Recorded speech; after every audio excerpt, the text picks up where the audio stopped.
5G बहू। सुमित्रा जी का बेटा था अमित और बहू का नाम था अमृता।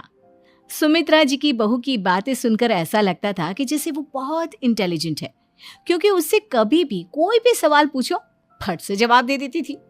अरे भाई, उसके जवाब से तो गूगल भी पीछे रह जाता था। और इसलिए कम से कम सुमित्रा जी के घर में तो किसी को भी गूगल की जरूरत ही नहीं पड़ती थी। जब भी घर में कोई बात चलती, कोई कुछ भी कहता, तो अमृता फट से कह देती, ये तो मेरे साथ भी हुआ था, मुझे इसके बारे में सब मालूम है। एक दिन सुमित्रा जी अमित और अपनी बहू अमृता के साथ अमित के बुआ जी, फूफा जी यानी कि मुकेश और उर्मिला जी के यहाँ पर मिलने के लिए गए। अरे बहुत अच्छा किया अमित बेटा, इतने दिनों के बाद आए हो तुम। हाँ सुमित्रा भाभी, कभी तो आ जाया करिए अपने बच्चों को लेकर।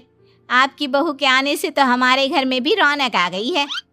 वो क्या है ना, अमित ऑफिस के काम में बहुत बिजी रहता है, इसलिए उसे तो वक्त ही नहीं मिल पाता। अच्छा, लगता है नौकरी काफी मुश्किल है अमित की। अरे नहीं नहीं फूफा जी, ऐसी कोई बात नहीं है। आप तो जानते हैं ना प्राइवेट जॉब में कितना काम होता है। अरे कोई समझे ना समझे, मुझे तो पता है प्राइवेट नौकरी में इतना काम करना पड़ता है कि इंसान की आफत आ जाती है। लेकिन बेटा, तुमने तो कभी जॉब की ही नहीं, तुम्हें कैसे पता? अरे जॉब नहीं की तो क्या हुआ मम्मी जी, सब जानती हूँ मैं। सबसे पहले ऑफिस में जाओ, वहां पर अपनी एंट्री डालो, उसके बाद दिन भर सिस्टम पर बैठकर काम करो। चारों तरफ कैमरे लगे होते हैं, आप अपनी नजर इधर की उधर नहीं कर सकते। उसके बाद दिन भर बॉस की चिक चिक सुनो, वो अलग से। यही सब होता है, मुझे ना सब पता है। अरे बहू रानी तो काफी इंटेलिजेंट है, हर बात की खबर है इसको। थोड़ी देर बाद, अब देखिए सुमित्रा भाभी, इतने दिनों के बाद आई हैं आप, खाना खाकर ही जाना, ऐसे तो मैं आपको जाने नहीं दूंगी। वैसे बुआ जी, खाने में क्या बनाया है? वो क्या है ना बेटा, आज तुम्हारी बुआ जी की तबीयत थोड़ी ठीक नहीं थी, इसलिए हमने सोचा कि जब तुम लोग यहाँ आ जाओगे तो बाहर से खाना मंगवा लेंगे और साथ में बैठकर खाएंगे। लेकिन बस प्रॉब्लम इतनी सी है कि मुझे बाहर से खाना ऑर्डर करना नहीं आता। सोचा जब अमित आएगा तो उसी को बोल दूंगी। अरे मुझे आता है ना, मैं कर देती हूँ ऑर्डर। बताइए क्या क्या मंगाना है आपको? इटालियन, कॉन्टिनेंटल, इंडियन, पंजाबी, सब पता है मुझे। क्या बात है बहू, क्या घर में भी खाना रोज बाहर से ऑर्डर करती हो? अरे नहीं नहीं बुआ जी, ऐसी कोई बात नहीं है, बस मुझे ना सब पता है। कोई बात नहीं अमृता, मैं अपने फोन से ऑर्डर कर देता हूँ। अरे क्या बात है, आजकल ऑनलाइन डिलीवरी पर कोई ऑफर नहीं चल रहा है, वरना काफी पैसे बच जाते। कैसी बात करते हैं अमित, मैं कह रही हूँ ना मुझे सब पता है। मुझे एक बहुत अच्छा ऑनलाइन डिलीवरी वाला मालूम है, जहाँ पर 50% ऑफ मिल जाएगा। और आज तो वैसे भी फ्राइडे है ना, फ्राइडे को तो उस पर 50-70% ऑफर मिलता ही मिलता है। अरे क्या बात है, इसके बारे में तो मुझे पता ही नहीं था। अरे बेटा, जिस चीज के बारे में किसी को पता नहीं होता, हमारी बहू को पता होता है। एक काम कर, तू उसी को ऑर्डर करने दे। क्या बात है अमृता बेटा, तुम तो बहुत इंटेलिजेंट हो, सब कुछ जानती हो। कुछ दिनों के बाद सुमित्रा जी की कुछ सहेलियां उनसे मिलने के लिए आती हैं। अरे सुमित्रा बहन कैसी हो, बहू कैसी है तुम्हारी? अरे पूछिए मत, बहुत इंटेलिजेंट है मेरी बहू, सब कुछ जानती है। क्या बात है, बहू के आने के बाद तो औरतें दुखी हो जाती है, लेकिन तुम तो बहुत खुश लग रही हो। वो क्या है ना, मेरी बहू है ही इतनी अच्छी। अरे तो बुलाओ ना, हमारे साथ बैठेगी, बातें करेंगी तो हमें भी अच्छा लगेगा। सुमित्रा जी अमृता को बाहर बुलाती हैं और उसके बाद सब लोग बातें करने लगते हैं। क्या बताऊं, कुछ दिनों से घुटनों में इतना दर्द हो रहा है कि चला भी नहीं जाता।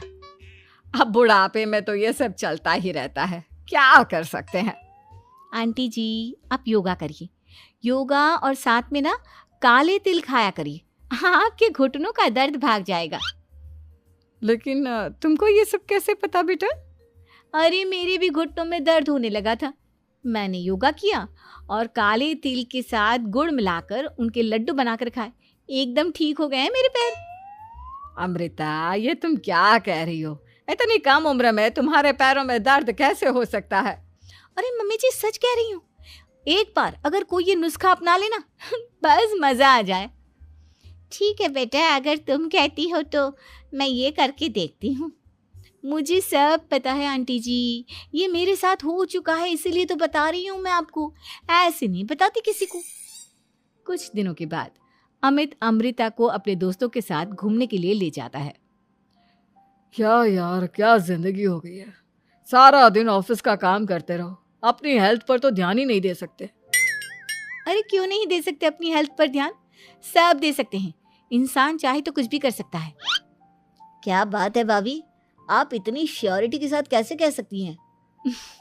अरे आजकल ना एक से एक एप्लीकेशन है मार्केट में, और जानते हैं उसमें कुछ एक्सरसाइज तो ऐसी बताते हैं जिन्हें आप अपने ऑफिस में बैठे बैठे, मेरा मतलब लैपटॉप पर काम करते करते भी कर सकते हैं। अमृता, ऐसी एक्सरसाइज के बारे में तो मुझे भी नहीं पता था, तुम्हें कैसे मालूम? अरे मुझे सब पता है, हर चीज की खबर रखती हूँ मैं, जानते हैं ना आप। लेकिन ऐसी कौन सी एप्लीकेशन है और ऐसी कौन सी एक्सरसाइज है भाभी? एक मिनट, मैं आपको अपने मोबाइल में दिखाती हूँ। अरे वाकई में भाभी तो सही कह रही हैं। देखो यार, इसमें कितनी अच्छी एक्सरसाइज दिखाई गई है। अपनी चेयर पर बैठे बैठे एक्सरसाइज भी कर लो, काम भी और हेल्थ भी। वाह भाभी वाह, मजा आ गया। लेकिन अमृता, तुम्हें इस बारे में कैसे पता? अब मेरे साथ जो चीज हो चुकी है उसके बारे में तो मुझे पता होगा ही ना अमित। मतलब तुम कब ऑफिस में काम करने गई जो तुमने ऑफिस करते करते एक्सरसाइज की? मैं जो किचन में काम करती हूँ अमित, घर के काम, वो किसी ऑफिस के काम से काम है क्या? बस मैं भी वो सब करते करते इनमें से कुछ एक्सरसाइज ट्राई कर लेती हूँ, इसीलिए मुझे सब पता है। सही है यार, तुम तो बहुत इंटेलिजेंट हो। कुछ दिनों के बाद ये क्या है, एक दोस्त ने मेरे साथ एक मजाक किया है लेकिन समझ में ही नहीं आ रहा। अरे बेटा, तो अमृता से पूछ लेना, उसके पास कोई ना कोई जवाब जरूर होगा। ठीक कहती है मम्मी जी, मैं सब जानती हूँ। लेकिन अमृता, ये थोड़ा मुश्किल है, सोच लो। मेरे लिए कुछ भी मुश्किल नहीं, दुनिया की कोई भी पहेली हो मैं चुटकी में सॉल्व कर लेती हूँ। अच्छा ठीक है, देखो मेरे दोस्त ने मुझे एक खाली पेपर दिया है और कहा है कि इस पर उसने मेरे लिए कुछ मैसेज लिखा है। अब एक बात बताओ यार, खाली पेपर पर, आई मीन जिस पर कुछ भी नहीं लिखा हुआ, उसे मैं कैसे पढ़कर बताऊं? अरे बस इतनी सी बात, इसे तो मैं चुटकियों में सॉल्व कर दूंगी अमित। लेकिन कैसे बहू, इस पेपर पर तो वाकई में कुछ नहीं लिखा हुआ, एकदम खाली पेपर है, कैसे, क्या पढ़ोगी तुम? अमित, एक छोटा सा काम करो, जल्दी से एक मोमबत्ती लेकर आओ। अरे बहू, पेपर में आग लगाने का इरादा है क्या? नहीं मम्मी जी, इस पेपर पर अमित के दोस्त का लिखा हुआ मैसेज पढ़ने का इरादा है। अमित कैंडल लेकर आता है। अब ना बस इस पेपर को धीरे धीरे कैंडल के ऊपर घुमाते रहो, देखना 2 ही मिनट में मैसेज आपकी आंखों के सामने होगा। अच्छा ठीक है, मैं ऐसा करके देखता हूँ। 2 मिनट के बाद, अरे वाकई में इस पर तो अक्षर बनने लगे, लेकिन ये हुआ कैसे? और अमृता, तुम्हें कैसे पता? बहुत सिंपल है मम्मी जी, अमित के दोस्त ने नींबू के रस से मैसेज लिखकर उसे सुखा दिया। आप अगर मैसेज पढ़ना हो ना तो पेपर को आग के सामने ले जाओ और लेटर्स अपने आप उभर कर आ जाते हैं। वाह बहू, लेकिन तुम ये सब कैसे जानती हो? अरे मम्मी जी, जब मैं छोटी थी ना तो अपनी सहेलियों के साथ ऐसे ही गेम खेला करती थी। ये तो मेरे साथ कितनी बार हो चुका है, मुझे सब पता है। थैंक यू यार अमृता, तुम्हारी वजह से हमें कुछ भी सोचने की जरूरत ही नहीं पड़ती, तुम सब कुछ बता देती हो। कुछ दिनों के बाद सुमित्रा जी को अमृता के प्रेग्नेंट होने की खुशखबरी मिलती है और सुमित्रा जी अमृता को डॉक्टर के यहाँ लेकर जाती है। देखिए सुमित्रा जी, आपकी बहू की तबीयत बिल्कुल ठीक है, किसी भी तरह की चिंता करने की कोई ज़रूरत नहीं है, लेकिन हाँ, उनको आयरन वाली डाइट खाने की बहुत ज़रूरत है। ठीक है डॉक्टर साहब, आप बता दीजिए मैं अपनी बहू को क्या क्या खिलाऊं ताकि उसकी तबीयत ठीक रहे और आने वाले बच्चे की भी। अरे मम्मी जी, इसमें डॉक्टर से पूछने की क्या ज़रूरत है, किशमिश है, अनार है, पालक है, ये सब खाना चाहिए, आयरन का लेवल बिल्कुल बराबर रहता है। अरे वाह, आपकी बहू तो सब कुछ पहले से ही जानती है। ये तो बहुत अच्छी बात है। देखो, आयरन के साथ तुम्हें कैल्शियम भी खाना होगा। जानती हूँ मैं, अगर आयरन की खाली सप्लीमेंट लेते हैं और कैल्शियम नहीं लेते तो बॉडी उसे अच्छे से एब्जॉर्ब नहीं कर पाती। सब पता है मुझे। बहू ये भी मालूम है? हाँ मम्मी जी, आप तो जानती है ना, मुझे सब पता है। आपकी बहू की बातें सुनकर अच्छा लग रहा है। मुझे ऐसी बहुत कम लड़कियां मिलती हैं जिन्हें इतनी नॉलेज होती है, सारे सवालों के जवाब देती है। और हमारे इंडिया में तो वैसे भी हालात बहुत खराब है। बिल्कुल ठीक कह रहे हैं आप डॉक्टर साहब, लेकिन मैं उन लड़कियों की तरह नहीं हूँ। बहुत ख्याल रखती हूँ मैं हर चीज़ का। और जानती हैं आप, हमारे घर में तो किसी को किसी चीज़ के बारे में गूगल करने की ज़रूरत ही नहीं पड़ती। बिल्कुल ठीक कह रही है अमृता। अरे कुछ भी पूछ लो, इसे सब पता होता है। अरे वाह, तुम तो बड़ी कमाल की लड़की हो। चलो, ये तो बहुत अच्छी बात है, लेकिन फिर भी डॉक्टर की सलाह पर पूरा ध्यान देना चाहिए। वैसे क्या चाहिए तुम्हें, बेटा या बेटी? अरे डॉक्टर साहब, कुछ भी हो जाए, बस बच्चा अच्छे से हो जाना चाहिए।